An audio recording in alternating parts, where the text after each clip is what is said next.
वाटतं भाई आजचं जे तुम्ही हे केलं अभिवादन वगैरे केलं तुमचं काय पुढचं पाऊल काय आहे? आज सोलापूर शहरामध्ये मल्हार रक्षक संघटनेच्या वतीनं महाराष्ट्रातल्या संपूर्ण पदाधिकाऱ्यांचं या ठिकाणी बैठक आहे।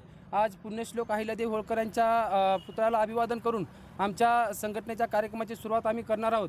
येणाऱ्या काळामध्ये आम्ही धनगर आरक्षणासंदर्भात मेळपाळ होणारे अन्याय आणि महिलावर या ठिकाणी महाराष्ट्रामध्ये अन्याय होतोय, त्या अन्यायाविरोधात मल्हार रक्षक संघटनेच्या वतीनं आम्ही या मुख्यमंत्र्यांना सुद्धा जाब विचारणार आहोत। कारण गेली कित्येक वर्षापासून धनगर समाज या आरक्षणापासून वंचित आहे।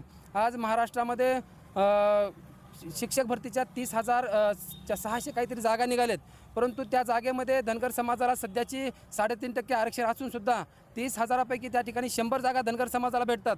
यामध्ये कुठेतरी धनगर समाजाचं आरक्षण असूनसुद्धा टक्का खाली घसरलेला आहे। या संघटनेच्या वतीने येणाऱ्या काळामध्ये मुख्यमंत्र्यांच्या वर्षा बंगल्यावर या ठिकाणी मेंढरासहित वर्षा बंगला जाम करणार आणि मुख्यमंत्र्याला जाब विचारल्याशिवाय आम्ही राहणार नाही। भैया सध्याला अनेक धनगर नेते हे या आरक्षणाच्या मुद्द्यावर बोलतात आहे, तुम्ही त्यांच्याशी सल्लामसलत करणार आहे का?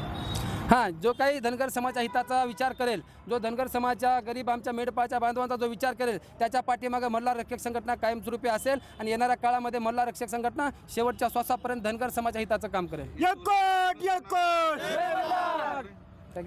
सोलापूर जिल्ह्यातून होणार आहे का पूर्ण महाराष्ट्रातून तुम्ही हा नाही, मल्हार रक्षक संघटनेचा प्रत्येक जिल्ह्यामध्ये अशा पदाधिकाऱ्यांच्या बैठका चालू आहेत। या ठिकाणी आम्ही महाराष्ट्रातील प्रत्येक जिल्हे या ठिकाणी बैठका घेऊन आम्ही सर्व समाजाच्या वतीनं या ठिकाणी आपण मुंबई गाठणार आहोत। मराठा आरक्षणाचा मुद्दा आहे, तुम्ही त्याच्या विरोधात करताय का तुम्ही त्यांना सपोर्ट? नाही, मराठा बांधवाला आमचा पहिल्यापासून सपोर्टच आहे। आमचं सुद्धा त्यांना आरक्षण भेटावं ही मागणी पहिल्यापासूनची आमची पण आहे। धनगर समाज मराठा बांधवांच्या विरोधात नाही, परंतु काही राजकीय पुढारी असतील ते त्यांचं राजकारण करत असतील, परंतु मल्हार रक्षक संघटना ही मराठा बांधवांच्या पाठीमागे खंबीरपणे उभी आहे।